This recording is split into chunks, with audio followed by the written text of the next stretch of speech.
मैं समझा था इमरान खान नया पाकिस्तान बना रहा है, मैंने देखा कोई नया पाकिस्तानी, वो जो पुराना पाकिस्तान उसको बिगाड़ गया।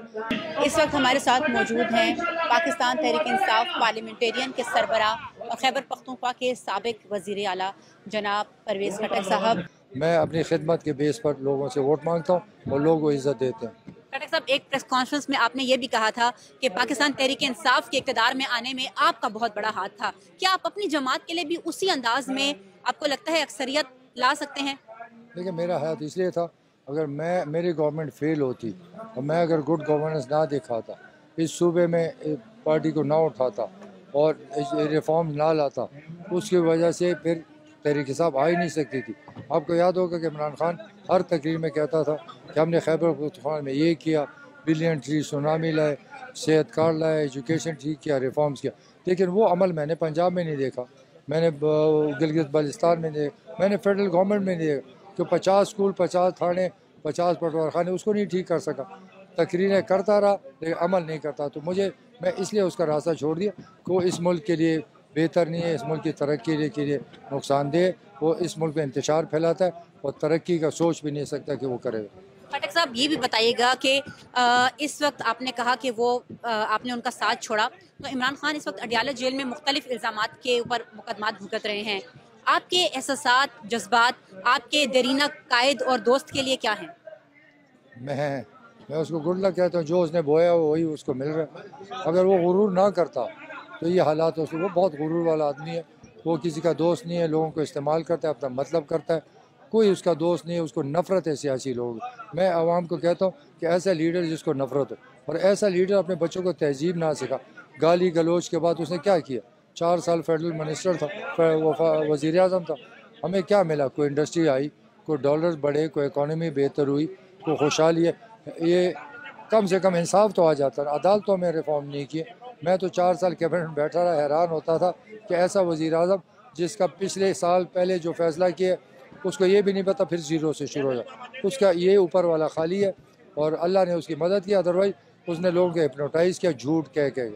नामसाद हालात के बावजूद अगर पाकिस्तान तहरीक इंसाफ के खड़े हुए उम्मीदवार जीतते हैं, तो आपको क्या लगता है आपकी जमात जो है वो आपको कहाँ खड़ी नजर आती है अगर ज्यादा हिस्सा उन्हें मिलता है और वो हुकूमत बनाने में कामयाब होते हैं? तो पीटीआई किधर है? पीटीआई का तो उम्मीदवार ही कोई नहीं, किसी का फाख्ता है, किसी का पंखा निशान है। पीटीआई ख़त्म है। ये जो जीतेंगे ये डिफरेंट जमातों में जाएंगे, पीटीआई का नाम और निशान मिट जाएगा। सियासी मुबस्सिरीन 2024 के इलेक्शन को अनफेयर करार दे रहे हैं कि ये साफ शफाफ नहीं होंगे। आपको क्या लगता है कितनी शफाफियत देख रहे हैं? असल में ये मीडिया ने हवा बनाया, कोई ऐसी गड़बड़ मुझे नज़र नहीं है। आप खुद देख लेना, साफ शफाफ इलेक्शन होगा, जो हारेगा वो चीखेगा, उसकी चीखें निकलेंगी, क्योंकि खिदमत नहीं है, लोगों की पहचान चुके। तो साफ शफाफ इलेक्शन। अभी तक तो मेरे सूबे में स्पेशली सब ओपन फिर रहे हैं, जलसे भी कर रहे हैं, हर पार्टी कर रहा है, कोई रुकावट नहीं।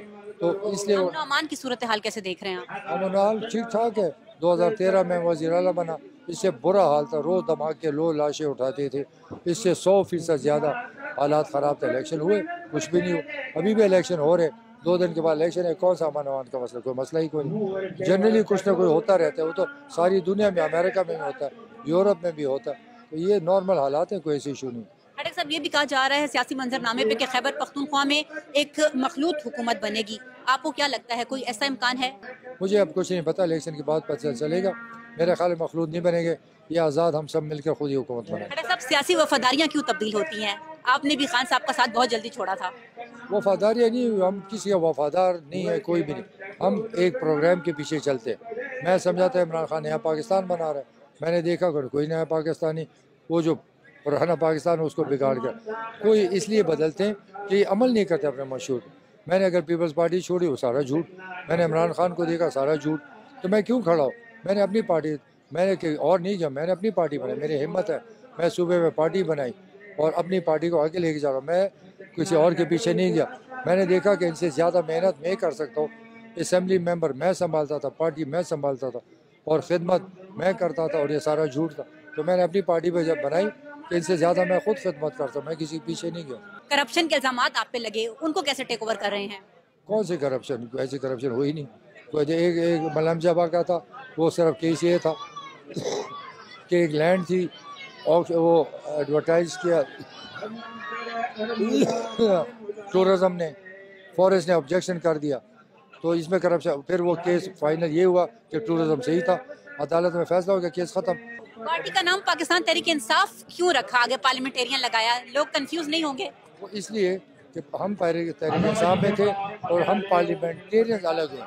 हम पार्लियामेंट में जाना चाहते हैं, वो पार्लियामेंट को तोड़ना चाहते हैं। वो पार्लियामेंट से निकलता है और हम पार्लियामेंट में जाना चाहते हैं। खटक साहब, आखिर में ये बताइए कि 8 फरवरी के बाद हम आपको मिलने कहाँ आएंगे, वजीर आला हाउस या आपके हुजरे में?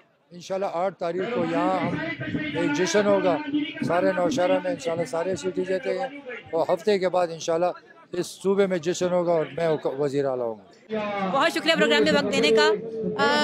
हमारे साथ मौजूद थे पाकिस्तान तहरीक इंसाफ पार्लियामेंटेरियन के सरबराह परवेज़ खटक साहब, और उन्हें पूरी उम्मीद है कि 8 फरवरी को जो इंतखाबात होने जा रहे हैं, पाकिस्तान के आम इंतखाबात में पाकिस्तान तहरीक इंसाफ पार्लियामेंटेरियन भारी अक्सरियत के साथ जीतेगी और खैबर पख्तूनख्वा में हुकूमत बनाने में कामयाब होगी। ये दावा कितना सच है, इसका अंदाज़ा तो 8 फरवरी को ही होगा कि वोटर्स की सपोर्ट किस जमात के साथ है और वो पाकिस्तान तहरीक इंसाफ पार्लियामेंटेरियन को कितना सपोर्ट करते हैं।